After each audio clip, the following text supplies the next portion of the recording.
quite a few people. Good evening, everyone. A very, very warm welcome to each and every one of you. We really are so grateful to our speaker for having joined us. Thank you so much. Now, I request each and every one of you to kindly mute yourselves because this is being recorded. So it would be good to mute, and after the talk, I would like you to unmute yourself and ask your question. All right. So let's begin with the school prayer by Malati. Okay. O hidden life, vibrant in every atom, O hidden light, shining in every creature, O hidden love, embracing all in oneness, may each who feels himself as one with thee know he is also one with every other. Thank you, Malti. We now have our interreligious prayers beginning with the Gayatri Mantra.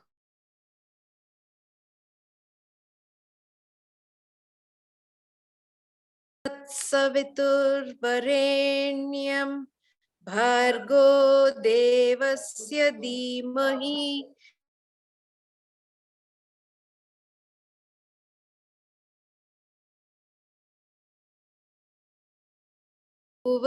Svaha Tat Saviturvarenyam Bhargo Devasya Dhimahi Dhiyo Yona Prachodaya.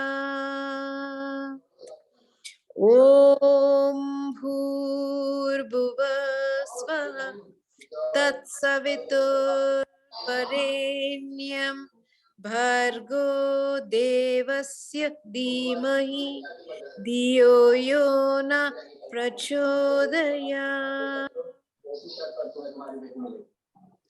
Asato ma Satgamaya Tamaso ma Jyotirgamaya Mrityoma Amritangamaya. Om Shanti Shanti.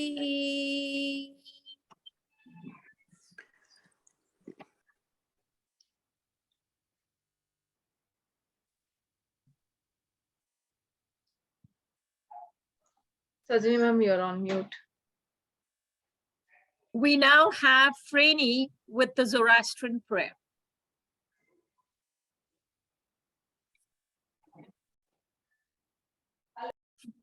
Freni? Muting me. They are muting. No, we can hear you.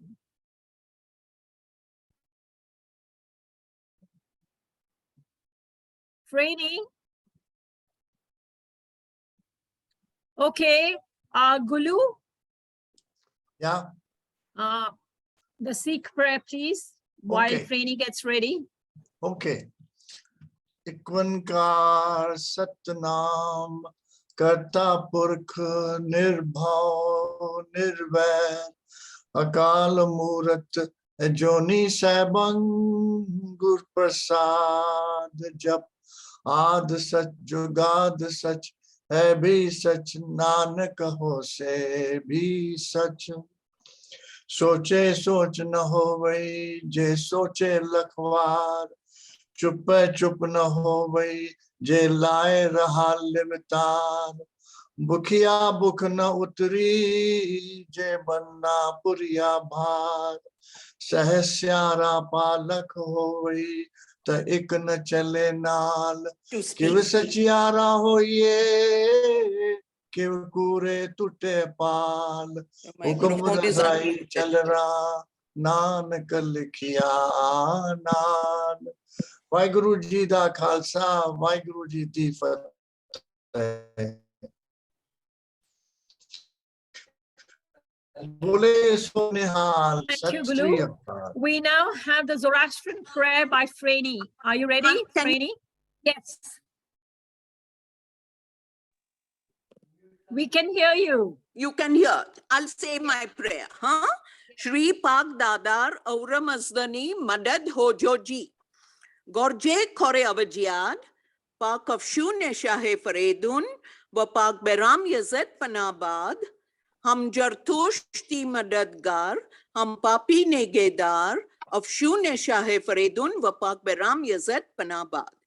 Yatha Ahu Varyo, Yatha Ratush, Ashat Chit Hacha, Banghe Ush, the Zaumaningo, Shaute Nanam, Angyus Mazdai, Shatrem Chai, Ahurai Aim, Drigobyo Dadatavasarahem, Yatha Ahuvairyo, Yatha Ratush, Ashachit Hacha, Manghe Ush, Zdaumaningo, Shaute Nanam, Yahurai, Aim, Drigobyo Dadatavastarahem, Hashem Vahu, Vahishtam Vasti, Usta. As we forgive those who trespass against us.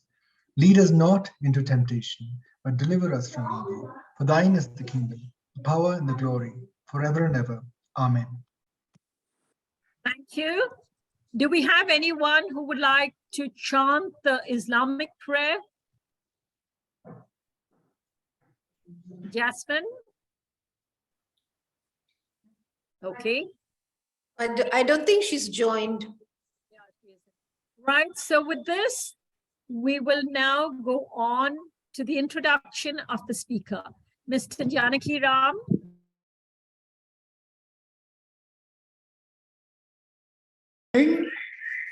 I welcome all participants, and I have pleasure in introducing today's evening speaker, who is also a good friend of mine. And his name is very apt, particularly after this Gauri Ganesha festival. Yeah. He is Ganapathy Lakshman Sharma. He is a BSc in statistics, postgraduate diploma in marketing management.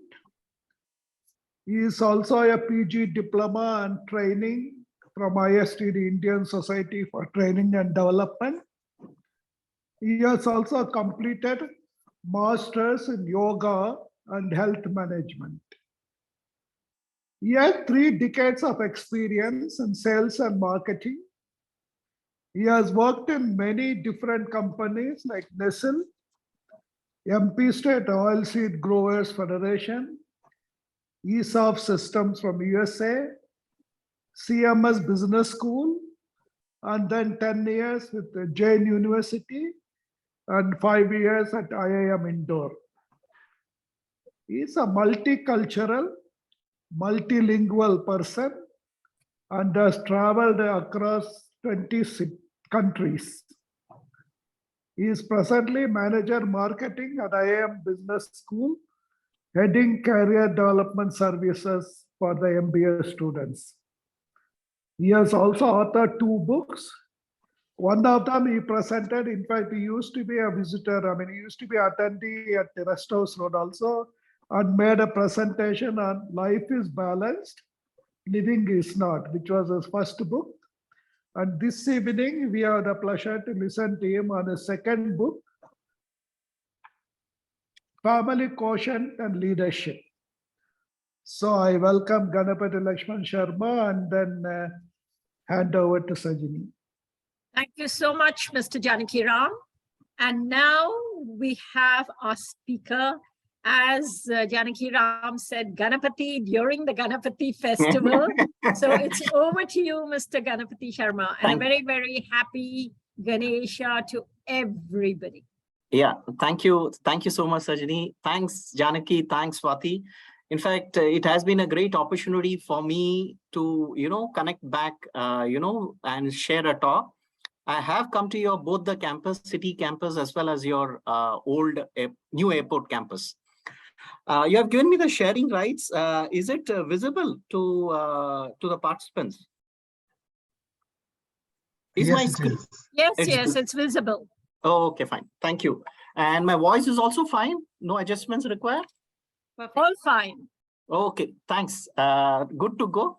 So basically, my second book, which I had written, Family, Quotient and Leadership, it all began because of my journey and travel across Southeast Asia.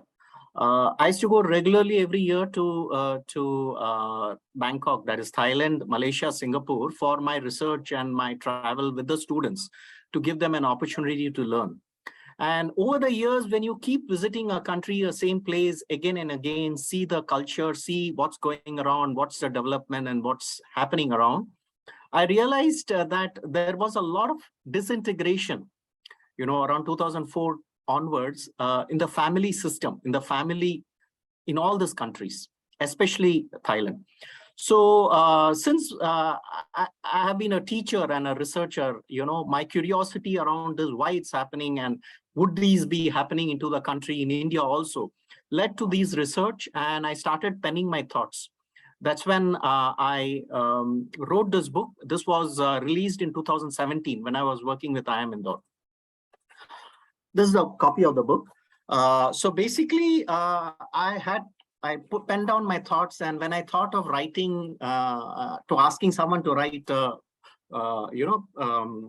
I bumped into my good old friend for the forward with Mr. M. Venkatachalaya. Mr. Venkatachalaya, Dr. M.N. Venkatachalaya was a Padma Shri and former Chief Justice of Government of India.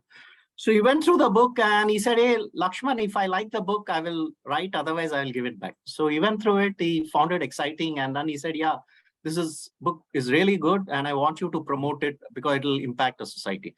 So I'll just read out a small 2 paras what he wrote so that you can understand. Okay, it's this book, it can be read in a day. It has 280 pages. So the foreword was written by Dr. M. Venkatachalaya, M.N. Venkatachalaya, former Chief Justice of Government of India and Padma Shri. So quote, indeed, an Indian philosophy, the concept of individual self did not know when the self ends and where the other begins. This universality of mystic experience is the ultimate foundation and sustainer of family values. There are, said Einstein, 2 ways of looking at life. One is that everything in life is a miracle. The other is that nothing is a miracle.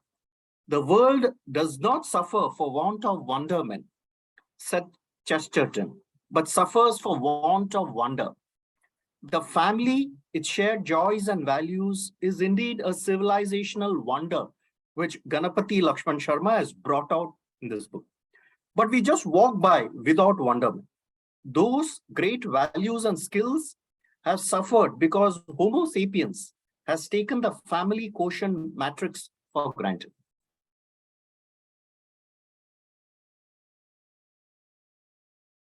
Shaw said, perhaps the greatest social service that can be rendered by anybody to the country and to the mankind is to bring up a family, unquote. So this was a great forward, and I like to again remind myself, and wherever I try to represent myself, I talk about it. This book has got around 9 chapters. Basically, how I'm going to talk about the next few minutes or 40 minutes that we have. The part 1, where even in the book, I talk about the art and science of parenting. There is an importance of parenting, and I brought out a little bit aspects of it, which I will share 10-15 minutes. The book has 40 pages written only around that. The most important aspect is there is something also called family quotient and matrix, FQ. People have heard about IQ, which was started in 1940s. People have heard about, emotional quotient, EQ, which is a very important element. SQ, spiritual quotient. But I don't know, I don't think I've found anyone writing a little bit about family quotient. So I picked up this quotient matrix, and I have created a psychometric instrument which can be worked around for 2.5 to 3 minutes, and it can produce some scoring scores, right? I will talk a little bit about that. Maybe if it was physical, I would have given each one of you something to participate and share your scores with. Then Part 3 consists about nurturing great leaders, why it's important and what are some of the qualities of great leaders. I will speak a little bit. I will read out a little bit from my chapter 6. And then there's a lot of stories I've covered. Maybe I would have covered in this book more than 100, 120 stories. But the last 6 chapter was an experience which I did with my child. When my child was 5-6 years, now he's 16 years old. So when every week, I used to share a story with him in the nighttime, and I will ask him what's the value, what's the motive, and of course, he would come out with his own perspective and all that. So I could push in a lot of value system. So the last aspect, even in the book, is about, how do you talk about it and how do you bring the value? So there are 52, the entire stories are brought out into 52 aspects. And each aspect is a positive feature that is mandated or which is required to be a great individual for society. Right? And then, of course, the last 10-15 minutes, I will share a little bit about the Q&A where, any questions either in the chat box or through a question and answer session I would like to address. But I will try to restrict myself with this book. So to begin with, I will read out something from the art and science of parenting, right? No, I think I'll go here.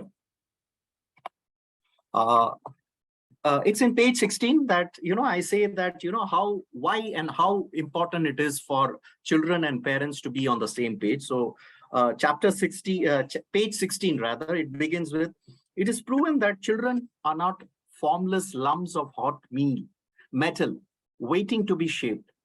Research in child psychology has indicated that children are born with styles of their own in the form of basic temperaments, traits, and patterns.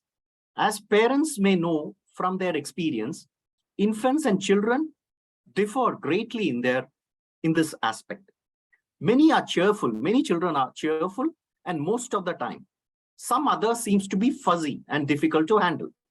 Parental style may influence the way the child behaves socially, but parental style is also partly a response to the child's style.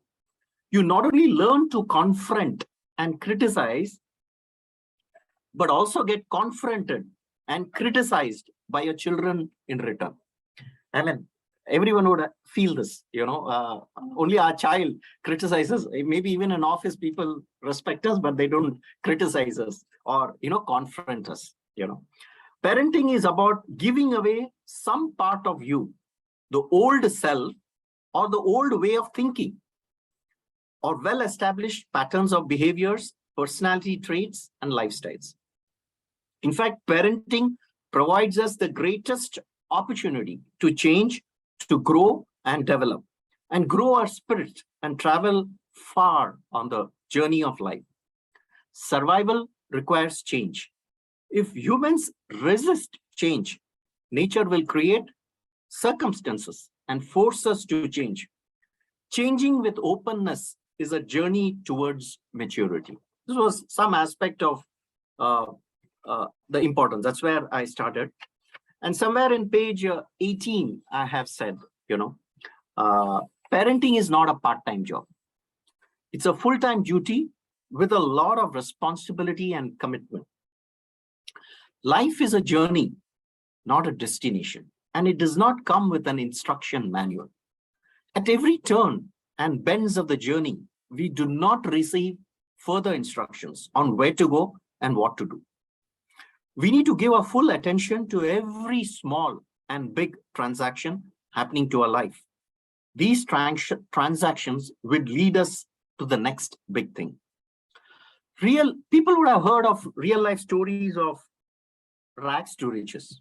But here in this page 18, I have shared something about real life stories of successful leaders and businessmen who went from riches to rags.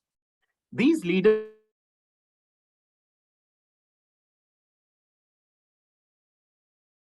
like temptation of sex, greed, money making by easy and questionable means. They did not know what to use money for and what not to use money for.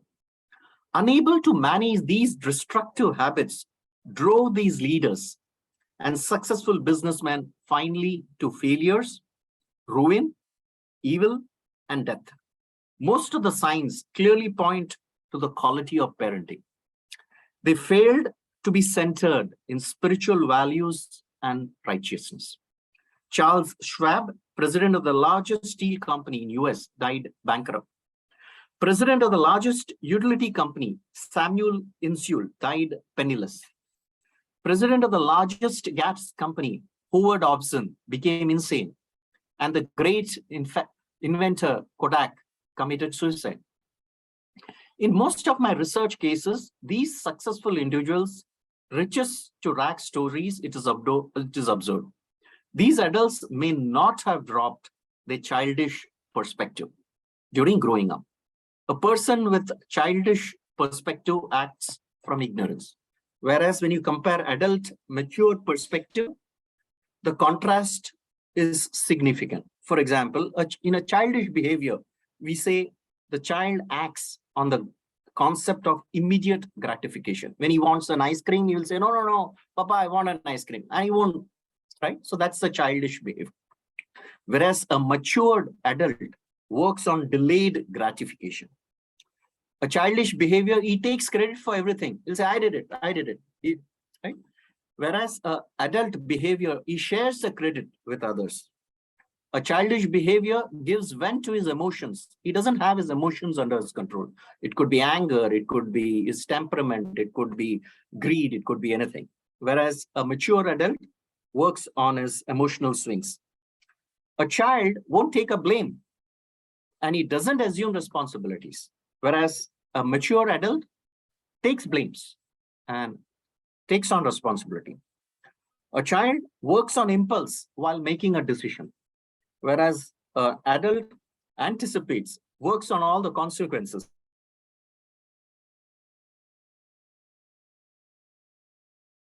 The person who have not developed is more childlike. Okay. So to take it further, adult behaviors are shaped during adolescence, which are the toughest period in the development stages of human growth. The adolescent undergoes both physical and psychological stress and have to be rightly guided for proper behavioral changes. I have been sharing this from page 20. Okay. The adolescent is critical and judgmental of every small and big transactions happening in their life, and hence resents and quarrels with the near and dear ones. They want to reason out every statement they are told and want to test their newly developed reasoning ability.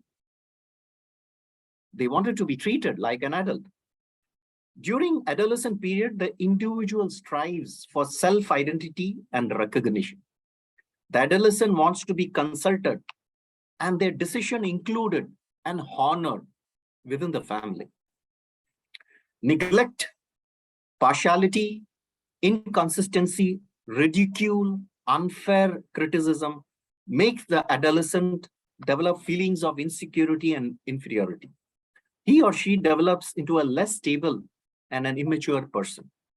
A loose comment, an unfair comparison, or a doubt on their skill and ability hurts the adolescent severely and knocks down their self-esteem. The worst punishment the parent can bestow on the child is to steal their self-esteem and their dreams. Even geniuses were not spared.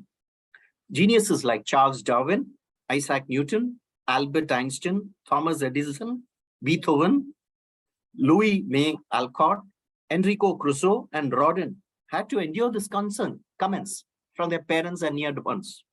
Charles Darwin, father of the theory of evolution, gave up a medical career and was told by his father, "You care for nothing but shooting dogs and catching rats."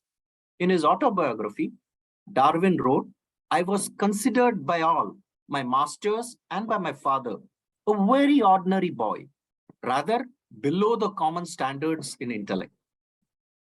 Isaac Newton did poorly in school and was considered dull by his parents. Albert Einstein did not speak until he was 4 years old and did not read until he was 7.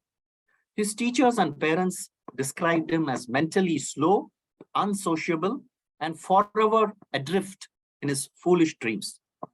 Thomas Edison's teachers and parents said he was too stupid to learn. Beethoven handled the violin awkwardly and preferred playing his own compositions instead of improving his technique. His teacher and parents called him hopeless as a composer. The author of Little Women, Mary May Alcott, was encouraged to find work as a servant or a seamstress by her parents.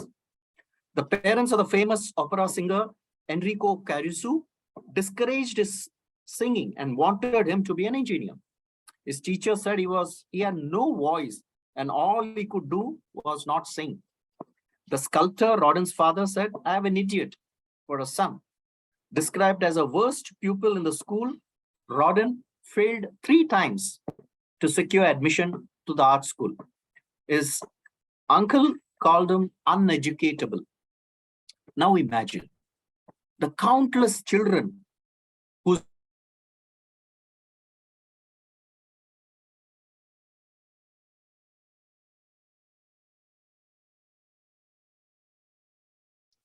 parenting is not what you do for your children, but what you taught them to do to themselves. Teaching them to manage their emotions, feelings, and balancing every transaction they encounter in life with constant and continuous judgment and continuous adjustment. Parenting is a science of enabling your child to be great leaders. Hence, I corroborate with George Bernard Shaw's thought, parenting is the greatest social service rendered by humans to the country and to the mankind. So now we are in page 23, where I speak about some few qualities of great leaders. And parenting is a serious business, and my research shows many parents were ill-prepared. Parenting is an exploratory and learning journey, and here I would like to share a few fundamental ideas on the science of parenting with the readers. The family, sharing everyday joys and concerns when having meals or during any activity together, build bridges with your young ones for a lifetime. These moments of togetherness are wow moments and helps in raising children into happy, well-adjusted adults. Happiness cannot be bought off the shelf from the market. Joy and happiness can be experienced by practicing unconditional love, compassion, sharing, caring, forgiveness. And these qualities should be ingrained in the children from early childhood. These qualities has to be cultivated, cherished, and protected by each individual. Hence, I would like to build in the dynamics of parenting, leadership, and family quotient matrix. Okay, so and why it's important to be a great leader is to bring in this great leadership quality, as I put up in the screen, is, there are some 10, 12 points, and in each point I have explored 3-4 pages, right? So the 10 points which I have brought in very clearly is express your unconditional love in big and small ways. It's important. Allow your child to learn at their own pace. A lot of times we parents do a mistake about pushing them into a journey or pushing them into a career which they don't like. Many of the engineers and doctors who have become, just pick it up and say, no, I have not. It was because of my work pressure. It was my parents' pressure. So I bring out something called allowing your children to learn at their own pace. And in today's generation, when we were studying 30, 40 years back, I think there were only few professions. Either you become a doctor or an engineer. But today, there are so much wonderful opportunities to shine, right? So we need to understand and give them space to express. Be in the same highway for building the child's self-esteem and growth. Expose your children to culture, tradition, values, and concept of prayer. India is a country where there are so much of tradition and so much of festivals happening. Instead of pushing them to participate, allow them to bring forth and create a dynamism in your family, in your small unit, and allow them to work on it. So I talk a little bit about this and why it's important. Teaching your children to respect divinity in self and in others. It's pretty important. Maybe I will read out from this when I move further down. But this is a very important quality. You need to make them understand the divinity which is there. Ensure consistency in right behavior and proper attitude. A lot of times we do not correct our children when the occasion occurs, right? But it's important to correct them and, right behavior, right attitude, because the children learn by observing, So I talk a little bit on that, and building a strong support system. Good old days, we had 3 to 4 generations staying together, right? But in today's nuclear family, and we have already moved on to a different generation where they all stay alone and separated. Each husband and wife works in a different city, and they meet only on a weekend or a weekday.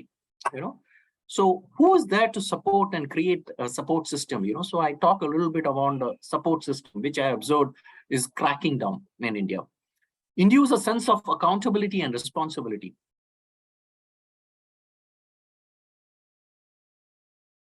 Financial needs of the others, that where I talk about sharing and caring, etc. Share your financial matters with your children.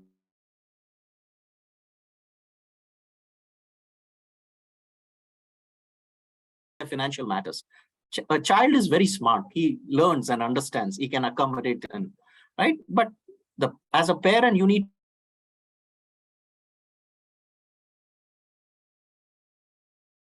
to live for. So these were some of the points that I had covered in this book, in the first chapter, where I say there is a call.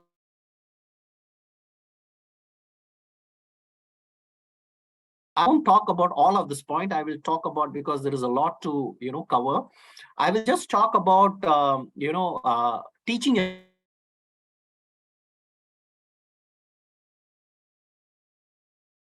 Each one of you is aware, and of course, the School of Ancient Wisdom is doing a great work on supporting.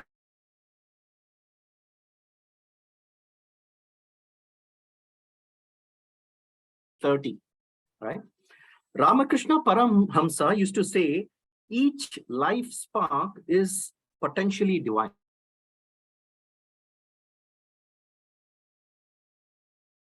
Or humans. It is a human perspective which is at fault. We have graded mankind as superior to.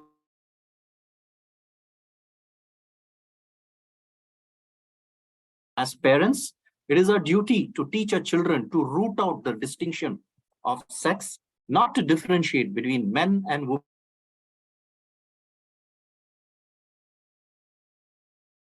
Respect her strength, her independence, and her individuality. Swami Vivekananda rightly said, motherhood is an expression of feminine power, perhaps the most fundamental creative expression which exists for mankind. Furthermore, he said, motherhood is a place to learn the greatest exercise of unselfishness. Unquote. Indian Vedic scriptures also declare one and the same self is present in all human beings. All nations have attained greatness by paying proper respect to women. That country and that nation which do not respect women have never become great, nor will ever be in the future. So these were some of the points that I spoke about.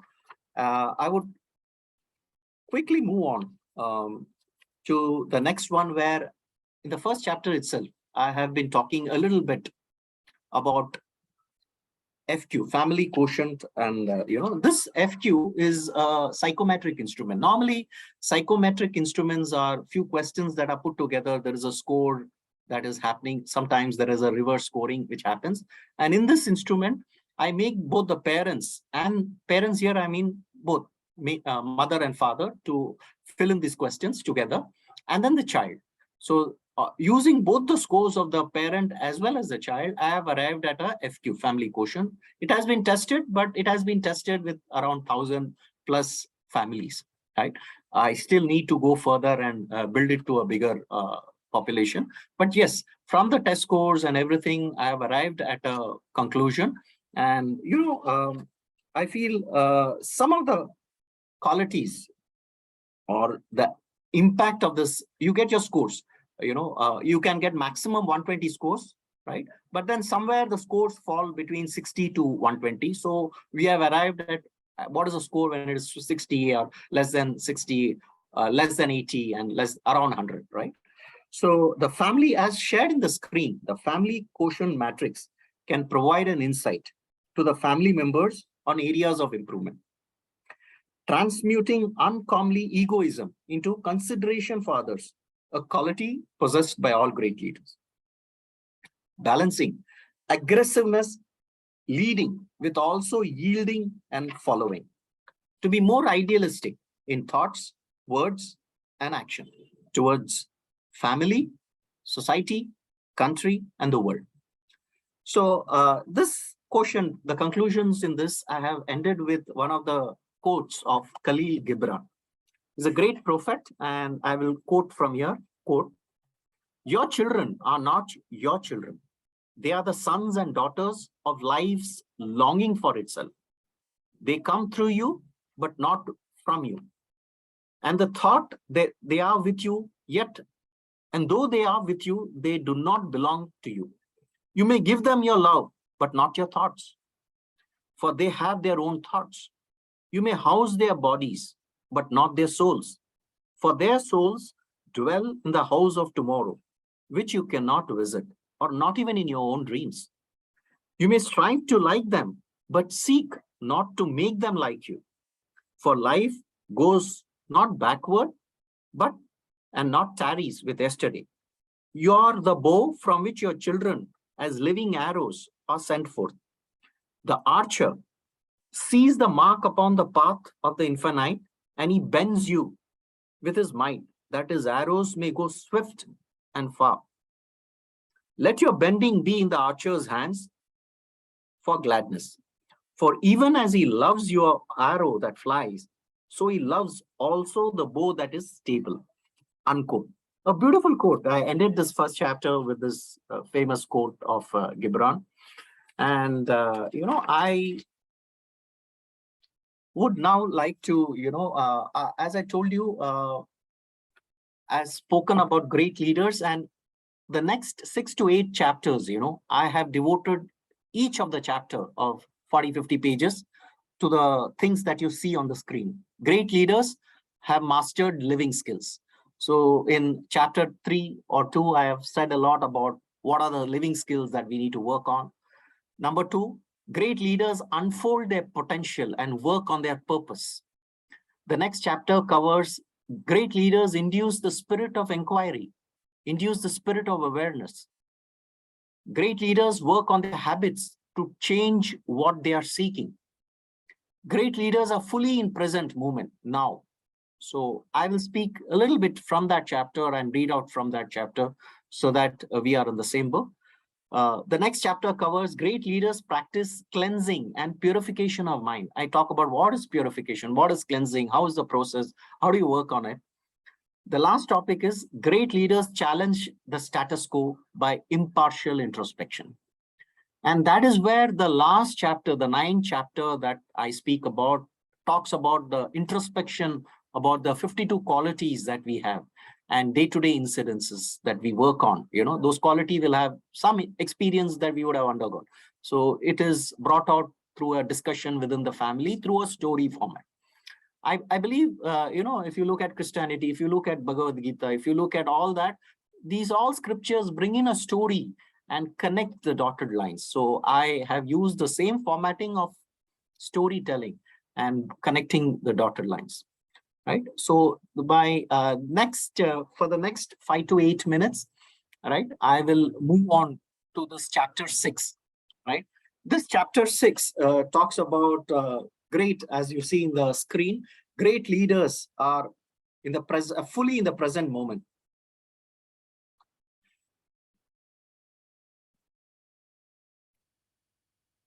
Right, present moment now. Okay, so I begin this chapter. This is page 102, where I say, the life of Abraham Lincoln is a great inspiration to many. He had so many setbacks in his life. Anyone else would have quit and died a stranger. Michelangelo could sculpt one of the world's greatest masterpieces called David from a piece of marble that other sculptures rejected. How were these great leaders instruments of the universal flow of energy and creativity? The answer can be found in the sayings of Swami Vivekananda. Swami Vivekananda was once asked, how do you spot a great person? His reply was very simple. He said, great leaders exhibit greatness even in little things. The way he dresses, the way he eats, the way he speaks to his servants. When we read their lives, we do find extraordinary greatness, even in small day-to-day events, unquote. Great leaders are not conditioned by their past failures and their limitations. They demonstrate that limitations are meant to be understood and meant to be overcome by anchoring to the present moment. So this chapter, I talk a little bit about how can as individuals we be in the present moment. Present moment is now the reality, but a lot of times that is not the case. We are not in the reality, we are not in the present moment. That's where a lot of mistakes keeps happening and a lot of problems keeps issuing and all that. So I have in this chapter, which is in page 103, I speak about how can you be in the present moment. There are 4 points that I have mentioned, and each I will expand a little bit and read it out for the readers. Stop the mind being busy in the past, future, or fantasy world. Number 2, living moment to moment. Every moment, live moment to moment. Fully focused on the active sense. We have 5 senses, right? And at any point of time, only one sense is active. So you need to understand which sense. So I talk a little bit about fully focused on the active sense. And the last one, pursue every task with energy and enthusiasm. So when I'm talking about this, stop the mind being busy in the past, future, or fantasy, I've come with a small story, right? So I'll just share the story to lighten the mood of people.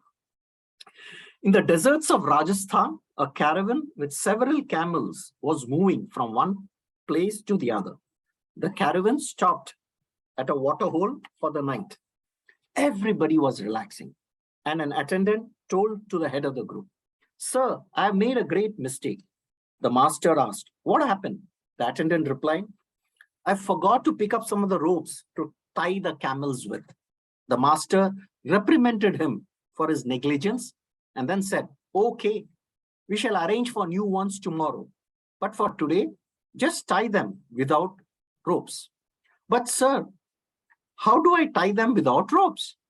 he asked. The master replied, "You know there are no ropes, but the camels do not. So they think that you're tying them as normally as you do. Go to them and pretend to tie them up." The attendant could not believe, but the master went with him and acted as though he was tying the rope in front of the camel. And as the camel saw the action of being tied, it settled down on the ground. The next day morning, the attendant came running to the master and said, Master, I think there is something wrong with the camels. They didn't get up when I called them and tried to take them away. They must have some health problems." The master asked him, "Did you untie them?" The attendant was confused, but he said, "No, but we didn't tie them, master." The master explained that the camels thought they were tied, so that notion needs to be removed. The master went to the camels and pretended to untie them. And lo and behold, the camel jumped up on their feet. So there I put a food for thought, and I keep this open for discussion with them, readers, and I say, like the tied camels, we live in an illusion of the past or the future. We are worried and stressed of the past actions and our poor relationships.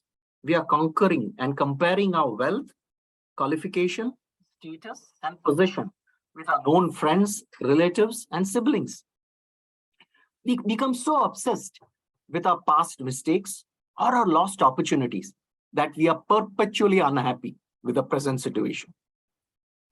We are depressed and upset all the time, trying endlessly seeking security and permanency. So in our mind, we move on to the next flow of thoughts. That is, we start scheming, planning, strategizing about a future, or consciously dreaming of a make-believe world. Thus, on analyzing, we find our minds keep on planning and strategizing. It is busy either in the past or in the future. The irony is, we usually do not see that reality in front of us.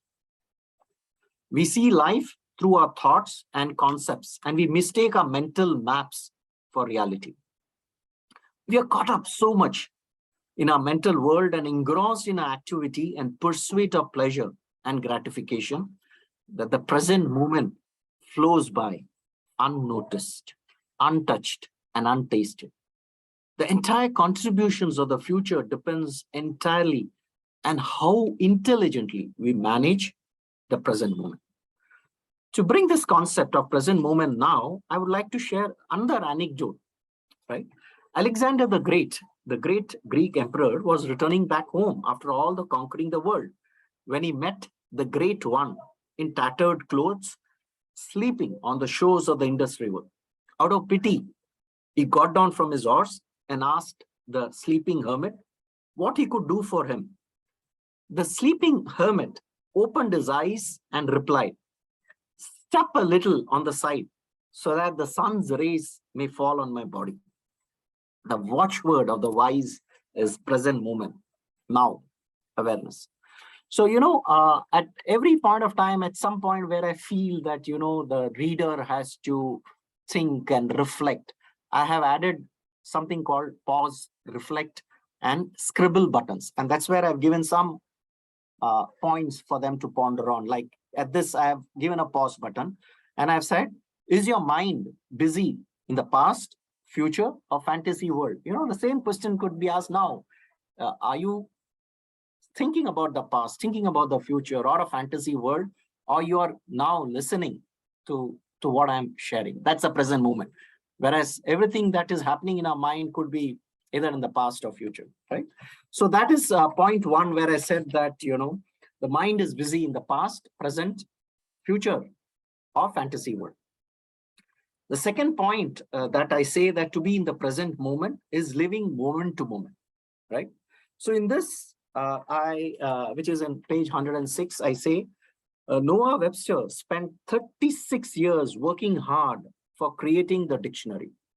He devoted his life to the collection and definition of words. James Watt toiled tirelessly for 20 years on improving the power and efficiency of steam engines. Sir Isaac Newton worked on his theory, laws of gravitation, persistently for 20 years before he shared his achievement with the scientific community.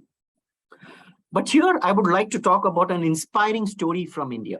An inspiring story I would like to share is the triumph of the human will, living moment to moment, is that of Dashrath Manji from India. Dashrath Manji was born an illiterate, landless farmer in Gelur village near Gaya in Bihar, India. He rose to fame for receiving the Padma Shri Award in 2006 in social service sector for his Herculean task. He carved a path 360 foot long, 30 feet wide tunnel through a mountain in the Gelur Hills, working day and night for 22 years, from 1960 to 1982 alone, with his hammer and chisel. The dream to start on this project was because he could not save his wife, who required medication and hospitalization, as the nearest town with a doctor was 80 kilometers away. His wife was critical and died before they could reach the destination, the town. The mountain in the Gelur Hills obstructed his route. When he started working on his dream, people called him lunatic and taunted him. His incredible feat of cutting across the mountain reduced the travel distance from 80 kilometers to 13 kilometers. The people of Gaya still acknowledge the efforts of Dashrath, who made their life so much easier, rather than it also transformed the lives of the entire region. And for the rest of the country, he's a great inspiration, a great hero, for which he was awarded the Padma Shri in 2006. So food for thought here, I break in with this, is the right way to live is to live spontaneously, without hoping for rewards, yet moving on with total commitment. The thoughts and emotions of the earlier moment should not interfere with the thoughts and emotions that is happening on the next moment. This is what I mean when I say living moment to moment. The third one, which I say, fully focused on the active sense. You need to be focused. So here also, I bring in a small story to highlight the example. Being in the present moment, fully focused on what you're doing. This is page 108. On the side of a mountain in South India, overlooking a beautiful valley, was a cozy hermitage.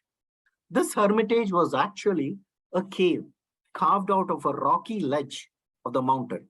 Here dwelt a great master and a devoted disciple.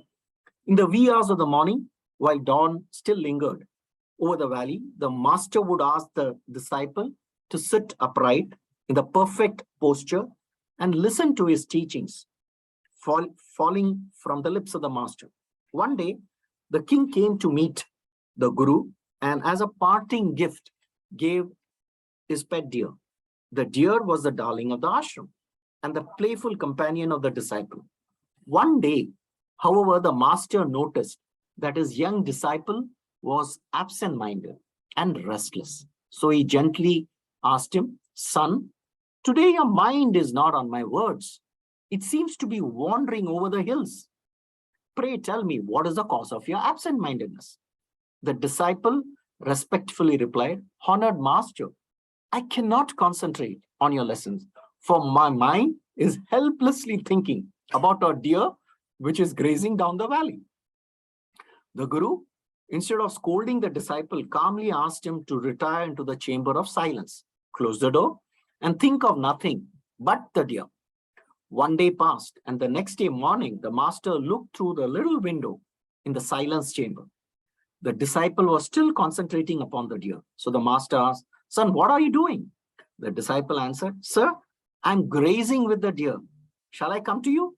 The master replied, "No, my son, not yet. Go on grazing with your deer." On the third day morning, the master again looked through the window of the silence chamber and inquired, "Beloved child, what are you doing?"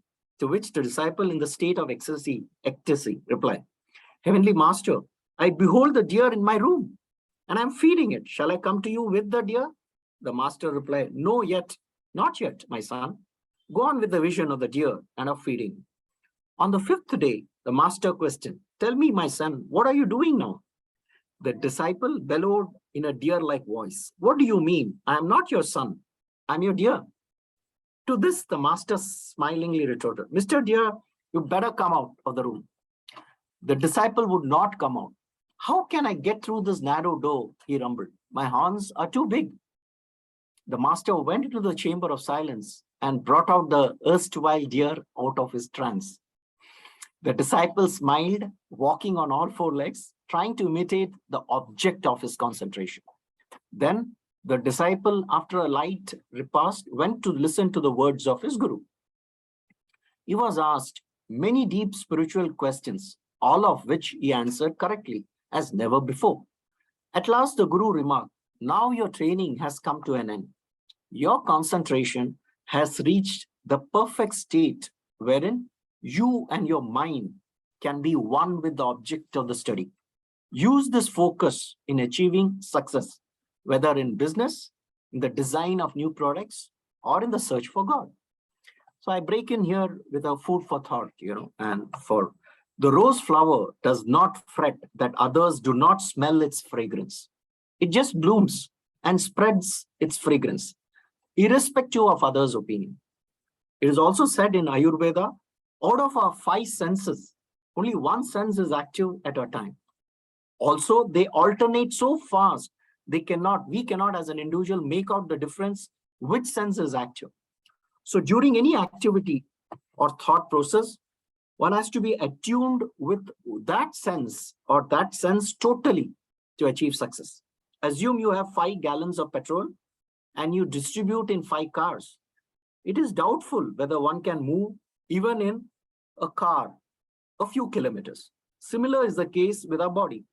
It is programmed to achieve what it wants, provided it is only one thing at a time. So here I have again given a pause reflection button and say, check which is the sense that is active now. Even now, maybe you could just for a moment close your eyes and see which is your sense, which is active. Is it the nose? Is it the sense of feeling? Is it the sense of hearing? Is it the taste, right?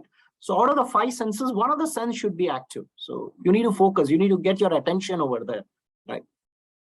The last thing which I talk in this book is about approach every transaction that you encounter from the beginner's perspective. There's also a solution for how to be moment to moment, how to be in the present moment, etc. So Thomas Edison, the greatest inventor was asked the secret of success. He said, develop the curiosity of a newborn baby. Approach every transaction you encounter from the beginner's perspective. Curious and unsure of the outcome, but yet prepared. So there is a food for thought, which I say that routine sucks our energy and enthusiasm.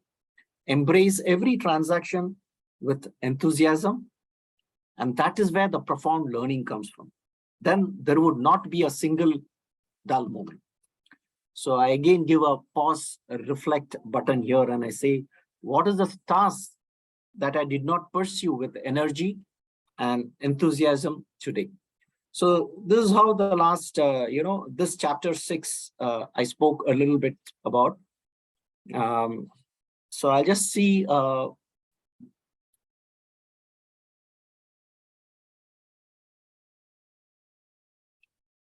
Yeah, so this is about the 6th chapter. And then, of course, I move on to the last part, which is the grandma stories that I talk about. So here, out of the 52 stories that I talk about, the last chapter, this is chapter 9, which is the critical aspect of the talk, where I talk about the experiences I had with my kid. This is the game that I used to play with it's about telling a story and then asking what is the knowledge or what is the value that you have gained. So everything is about one value that we talk about. So practice this game that's what I talk about in the chapter 9. Practice this game of impartial introspection along with your kids for being at peace with oneself, the family, and the universe. Reflect along with the family members whether they have encountered this habit or thought process. Introspect, let the emotions flow, and let the feelings be triggered for improvement. This revelation will guide your young ones to the next orbit of energy, wisdom, maturity, and understanding. Eventually, the inner divine light shall connect them to their true nature to unfold their potential to their wildest dream. So here in that 9th chapter, there is a story known as 32. Here, I said the parameter is encouraging good habits or encouraging bad habits, right? And that's the introspection that can be done with the family together in a table. And here, the story that I have given, I'll share it with you now, which is reflecting in page 219. There was once a little boy who lived in a little Indian village with his rich, overindulgent mother. His father had died when he was young, leaving him wholly dependent on the widowed mother's care. She was greatly attached to him, and she tried to fulfill his every desire. Being so blinded by her love, she thought he was perfect and could do no wrong, even when he misbehaved. After a while, the little boy began to attend the social village school. He was so mischievous that in a short time, the whole school knew of this pest. The mother turned a deaf ear to the complaints that she received from the teachers and the neighbors, and could find no fault with a boy so pure in her estimate. The boy grew worse day by day. He began stealing articles from his friends. One day he stole a costly silver bracelet from his classmate. He hurriedly got away from the school and raced to the welcoming arms of his mother. She began to shower him with kisses and embraces. He could scarcely get her attention, so great was her affection. At last, when mother's effusion of affectionate words ceased, the boy said, "Mother, I tried to tell you, but you would not tell me. I wanted the silver bracelet that my friend was wearing. And so, cleverly unnoticed, I picked it up from his wrist during a play." The mother just gave her remorseful son a great big hug and said, "You wanted it very much, so I cannot scold you for taking it." The son was extremely astonished, and he received caresses instead of expected and well-deserved scolding. Encouraged, the boy started stealing other valuables from his classmate. Matter grew so bad that the village teacher called a special meeting of all the instructors, and after heated discussion, voted to expel the spoiled child from school. The mother's intentions were all right, but due to her erroneous methods, the boy, as he grew up, became a professional thief. When he grew to manhood, he became a criminal and joined a crime syndicate, scientifically planning and working out many crimes. The neighbors began to find their cattle and chickens missing, and other neighboring villages began to lose their silverware and other valuable articles from their home. There was great commotion, and a police was appointed to apprehend the thief. The son, now an expert thief, became bolder and bolder because he was able to elude detection. As no one can forever hide his wrongdoing, and no one can fool all the people all the time, the criminal ran into a trap laid for him by the villagers. He was flogged by the angry villagers and remanded to jail. There was a hasty hearing, and all the rich mother's attempts to save him failed. A wicked son was sentenced to 10 years of rigorous imprisonment for his self-confessed crimes of about 50 thefts. As the son was being led to jail, he made a last request. He wanted to whisper a secret in his mother's ears. The mother came to her son and placed her right ear in front of the son. The son sprang and bit the ear of his howling mother with his saw-like teeth. After many punches and kicks from the policeman, he let go of his mother. As the mother cursed and wailed, the son, with great satisfaction in his eyes, cried out, "Remember this bitter lesson. If you had scolded me and corrected my habit when I stole the first silver bracelet of my friend, I would not have to go to jail and serve 10 years of hard labor." That's again where I pause and reflect. And that's where I wanted the family, and the story is being told, with your kids and all that, you need to reflect and ask, today, who won the battle? Encouraging bad habits or encouraging good habits? What was the outcome? So this way, the last chapter 9 has got around 52 stories, and each has this, food for thought and a scribble and pause button for people to reflect in the whatever time you have with your kids and all. So this is the last of it, and in the summary, I end this chapter 9 with a quote from Mahatma Gandhi. Quote: "Keep your thoughts positive, because your thoughts become your words. Keep your words positive, because your words become your behavior. Keep your behavior positive, because your behavior becomes your habits. Keep your habits positive, because your habits become your values. Keep your values positive, because your values become your destiny." Right?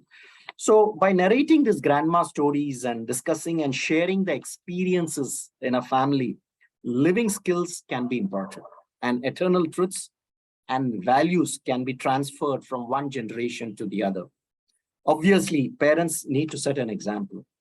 Thus, a new society can be built on values, right? So I stop reading from this chapter, and I think I will, open up for questions to be asked, and if at all, if you have pushed in some questions in their chat, I would like to take it. Okay, I mean, being in a webinar mode, I don't get an opportunity to see you and talk to you and take a pause and share an experience and, all that, which normally I do physically when I do it. After each of that, we can sit and discuss and then go back again.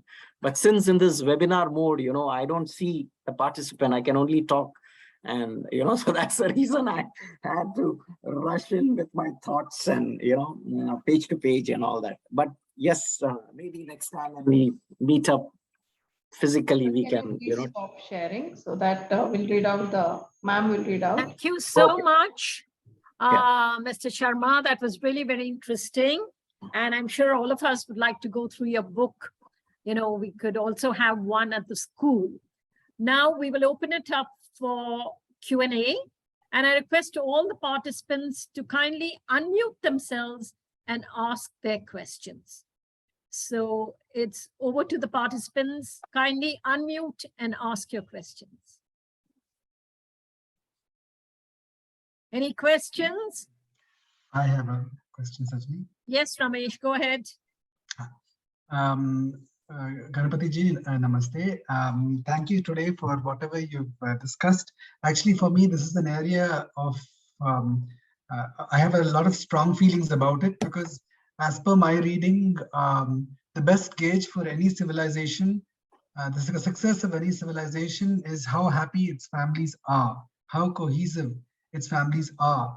And actually right now, I think in India, of course, traditionally, this culture has always been very strongly family oriented, very strongly community oriented, which is now being diluted due to us not following our own value systems, thanks to the breakdown of the Gurukul system. So in what way can we best reintroduce or strengthen our families as per your research and your book?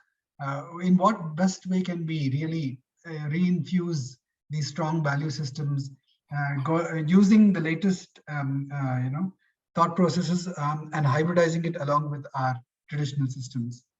I think the parents have to take it up, because, everything, even the education world, I feel, has become too commercialized, right? And, I still remember our great teachers that, I was born with and, I was working on. But I think what I feel is the individual parents have to take in more responsibility. And collectively as a society, I mean, the ancient school of wisdom does a lot of work. In fact, my good friend, he whom I have seen is there, Mr. Sampath, he runs a lot of educational activities to schools and colleges. A lot of other, like Azim Premji universities and all that. I mean, they do a good amount of work. And I think as teachers, as parents, we have to take up the responsibility. A lot of our, so, and it can only here, not by anything, by examples. The parents need to be exemplary role models. The teachers need to be exemplary role models. And of course, our Prime Minister is also a role model for all of us, I liked when one of the statement that he said, how do you have so much of energy? He says, I do it because of my family members. And then he adds on saying that the 1.2 billion people are my family. So I think it has to begin at the top and it has to be percolated, and just talking won't do. We have to set an example. Have I answered, Ramesh, your question? Yes, of course. Yes, that is the first step. Now the next question is, it's something that is easier said than done, because we have to go, kind of get into a situation where we are self-driven to do that. And I think earlier it happened more naturally, because while I've explored alternative education systems for my own child, and I've explored the Waldorf system for my son for a while, there definitely they advocate a much more parental involvement. It's not like you outsource your education to the school. Absolutely. That is where I told you, the parents have to spend time. The 2 or 3 generations have to spend time, But God, how many parents, I mean, how many family has got their old parents living with them? I don't find it happening, We are all in a hurry, and, speed has taken us over for materialism. I don't think, maybe, when I began 35 years back, okay, maybe the materialism was not so strong, But today, over the last 10 to 15 years, everyone wants to have a strong materialistic that's a reason now. I don't know if you have seen the new trend. People don't want to even settle down. They don't want to marry. They want to travel abroad. They want to go around the world. They want to have the latest gadgets and all that. I don't know where we are heading to, but we still have to do our work, as senior citizens, as senior faculties, and as senior responsible. We need to do our job. That's all that I can. In fact, my perception over here is that as a nation, we are in a transition phase, and we have been steeped into materialism simply because it was such a severe situation for us, since the country has been dragged through poverty for so many hundreds of years. And naturally, people will want to address that basics first, move on to other higher ideas. And earlier also, the benefit, what I've observed in alternative education schools and other places, such places, are that it's very important for the child to be in the same space, ontological space, not just physical space, with a wise person. And earlier, the Gurukuls gave you the opportunity where you 14 years of staying with your, but over the last 400 years, the English rule has, broken the Gurukula system. So I don't know, we need to go back to the roots. We need to, and I don't know, it may work out. You don't have to worry, because India has survived over the last 10,000 years. So I presume we would be surviving. Right? Sanatana Dharma is so strong. Thanks. Thank you. There's a question in the chat box. What does the FQ measure specifically?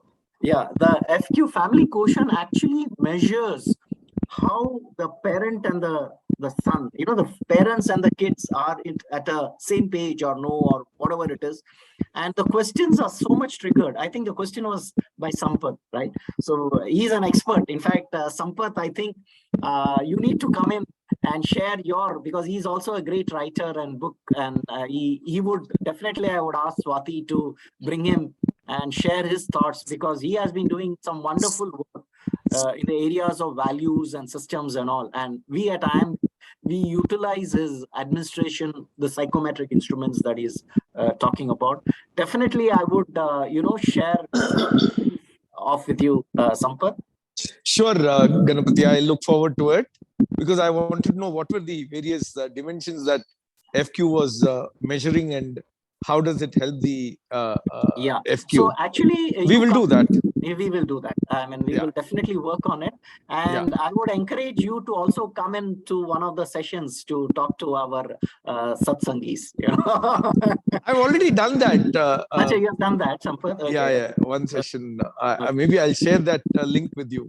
Okay. He has spoken to us, and his daughter has also spoken to us. I know, she does something wonderful with music world, and so definitely, so today, just in the morning, I never knew he had come on as a Satsangi, but I'd sent an invite to him, since we were working together on some of the instruments and all. Thank you, Sampath, for joining and listening patiently to my thoughts. It was all a lovely evening. It was. I'm a grandparent and also a great grandparent, because oh, wonderful! Oh, wonderful! Yeah, my elder brothers, But even in my own small family, I found all of us are living with the children or grandchildren. I'm losing out. That is what I keep on telling them. You don't know the value that you're losing out. Correct. Or having a great grandparent to stay with them.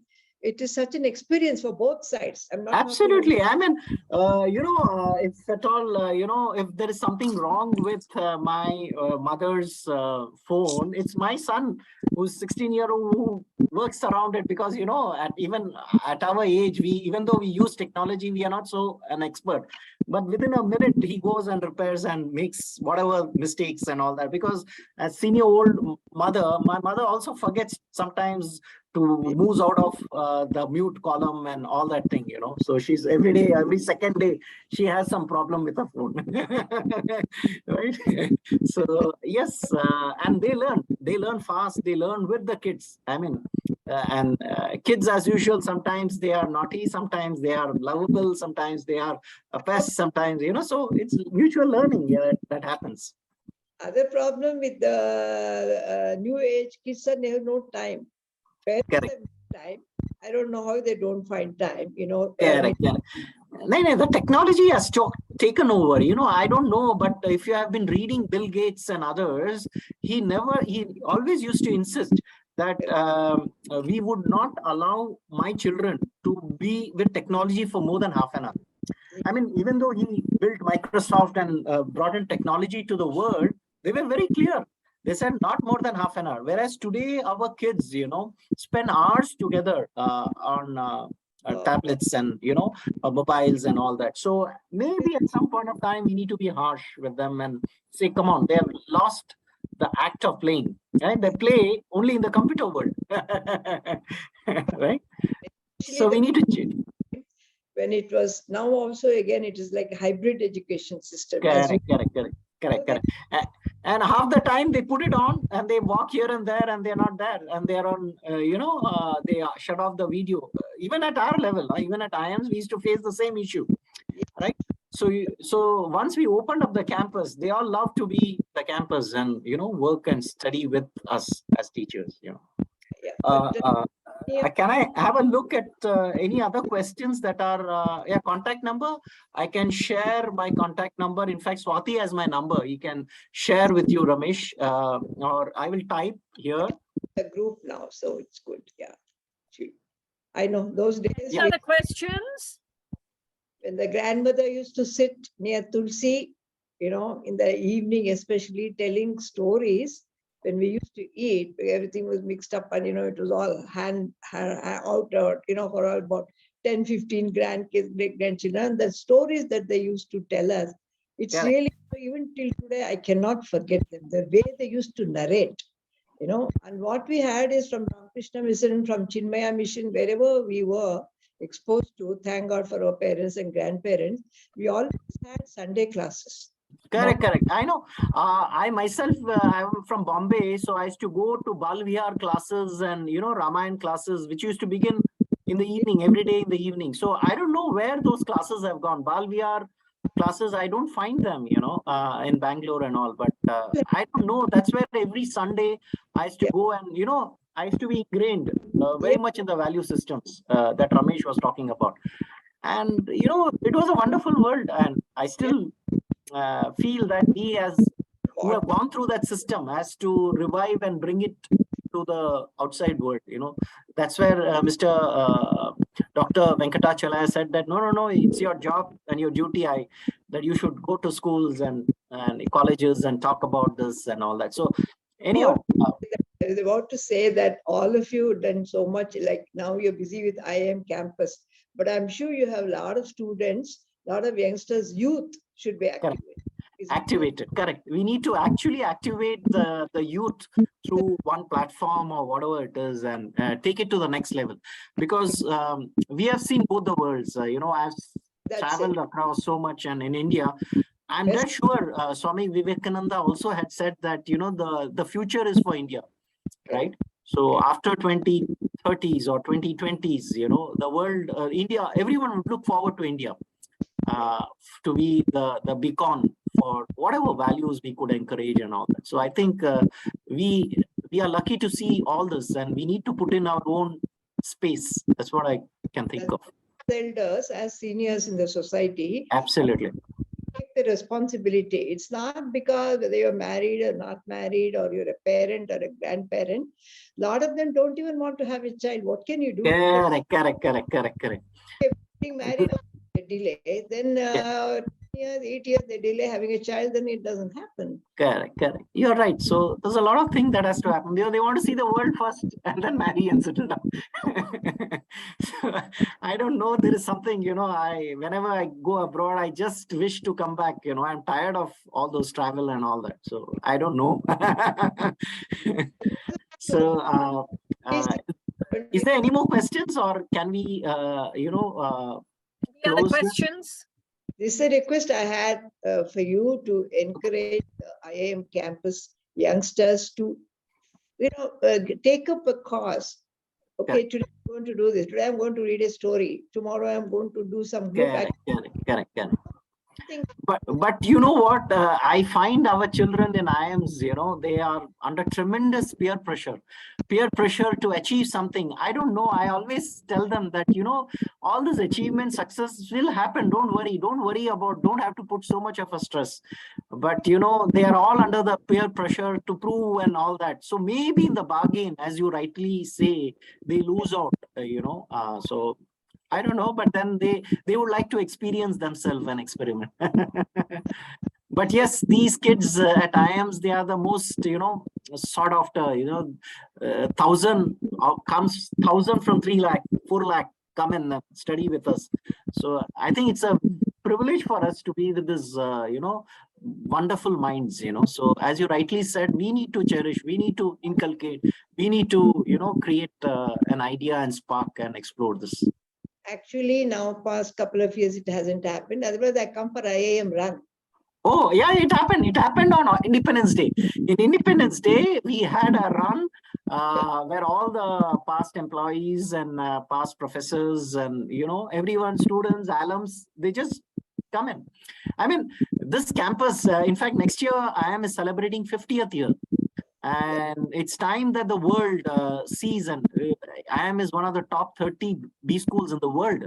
So I think it's time that, we share a lot of things with the outside world on what we are doing. And we do a great amount of work, but a lot of people, less people know about it. Yeah, I personally know a lot of children from IIM in my own circle. I know Mika Patel is there. Correct. She is like adopted daughter of mine in that sense. Okay.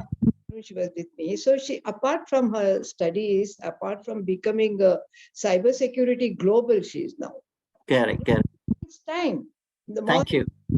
Both serve to train visually impaired. Correct. We do. In fact, I don't know whether any of you know, we take a lot of this disability kids.